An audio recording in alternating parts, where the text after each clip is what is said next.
Oi, tudo bem? Eu sou Bia Bauer. E Alexandre, é um prazer ter você aqui com a gente de novo. Obrigado pelo convite, Bia.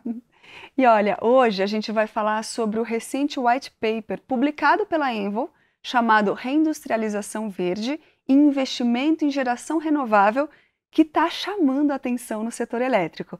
Mas antes, eu queria que você contasse para a gente o que motivou a produção desse estudo. Bom, vivemos um contexto de transição energética. Então, sempre se pergunta, ou se afirma na grande mídia, nos estudos, por que o Brasil não retorna a ser uma nação pujante industrial? E no contexto de energia verde que vivemos, de transição energética, pensamos na Enel. Por que não fazer um estudo que unisse o Brasil buscando novamente ser uma potência industrial e, ao mesmo tempo, incentivando a geração renovável, que tem tudo a ver com a transição energética? Qual é a principal mensagem ou o objetivo desse estudo sobre reindustrialização verde e como ele contribui para o setor? O setor, nos últimos anos, discutiu muito uma questão que foi abaixo crescimento da demanda. Mas, em paralelo, a sociedade está discutindo que o país, ou que o mundo, de forma geral, tem que avançar para uma nova era industrial, que seria uma era verde.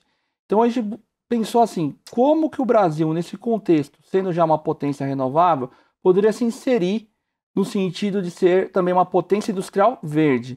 E como isso ia refletir na demanda, que é um problema hoje no nosso setor, que é baixo crescimento da demanda.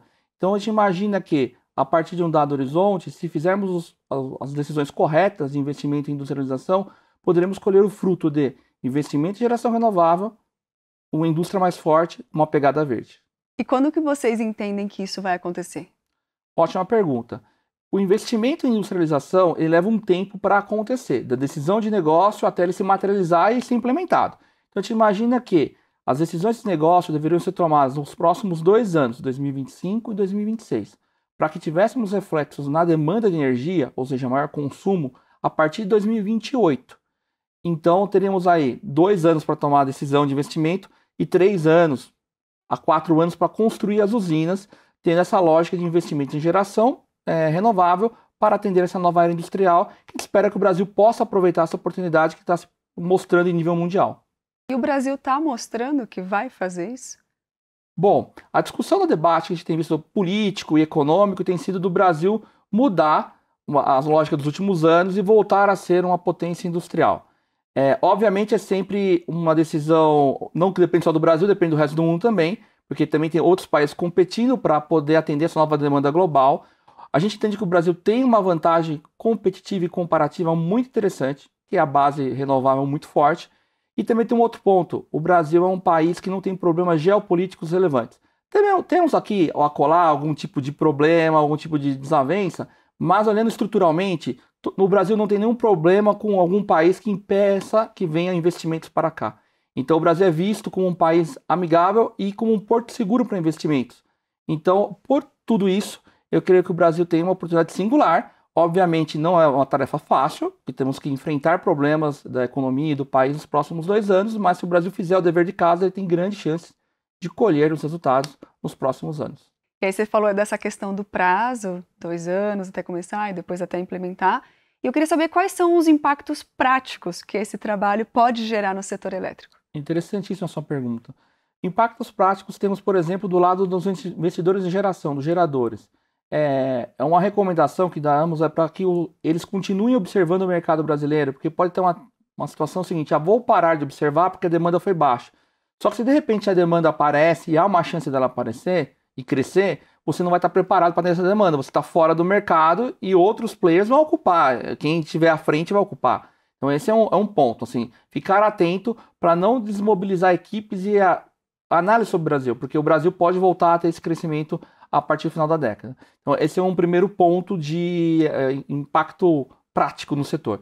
E um segundo ponto que eu acho que eu gostaria de ressaltar é do ponto de vista de policy maker e regulação, é que a gente começar já a imaginar tanto as políticas do setor elétrico como também a regulação para esse contexto de maior demanda. Porque se ela aparece, a gente pode ter eventualmente problemas de transmissão, problemas de conexão de projetos na rede, problemas de alocação de custo. Então, seria recomendável que a gente também já fosse observando e já fosse pensando em regular isso antes que o problema surja lá em 2028, de repente tem uma demanda alta, e o que eu faço? Né? Então, Claro. a gente poder ver isso com antecedência seria a melhor alternativa. E ainda falando dessa pesquisa, eu queria que você falasse como ela foi conduzida e se surgiu algum dado no meio do caminho que surpreendeu vocês. Sim, ela foi conduzida com base em modelagem matemática. A gente usou uma abordagem que a gente chama de top-down, ou seja, colocamos um consumo de referência baseado na média do G20, fizemos uma modelagem matemática para 2 cenários, ou seja, como que seria a vida seguindo o que está hoje, que é o business as usual, e um cenário de crescimento moderado e acelerado. E, Bia, uma coisa que foi interessante do estudo, como você perguntou, foram os resultados. Assim, isso foi o que nos chamou a atenção no estudo. Os resultados de investimento adicional em energia renovável, em geração renovável. No caso moderado, esse investimento é adicional ao cenário base, o business as usual, é da ordem de 163 bilhões de reais. E no cenário acelerado, esse investimento adicional é de 275 bilhões de reais. Esses montantes são muito expressivos. Eles demandam da indústria financeira funding ou prover empréstimos e também de quem implementa, dos geradores, uma forte capacidade de executar projetos. E não foi o objetivo do estudo, um outro ponto que a gente pode estudar futuramente é a questão de investimentos em transmissão.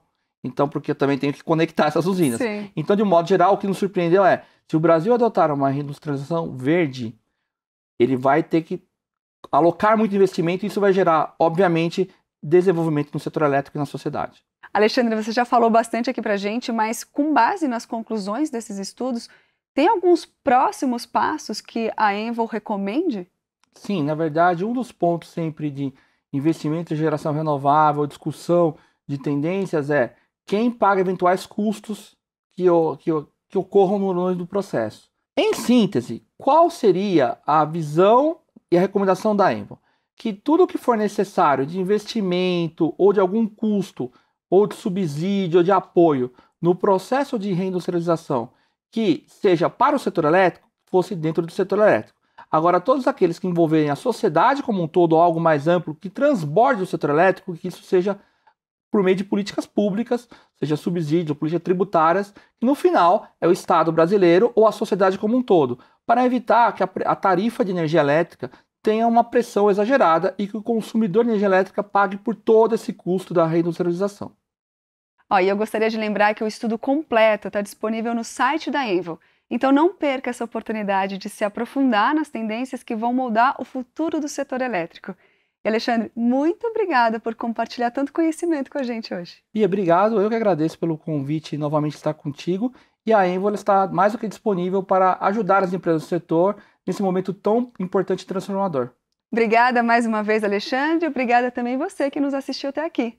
E lembre-se, Envel, energia para impulsionar negócios.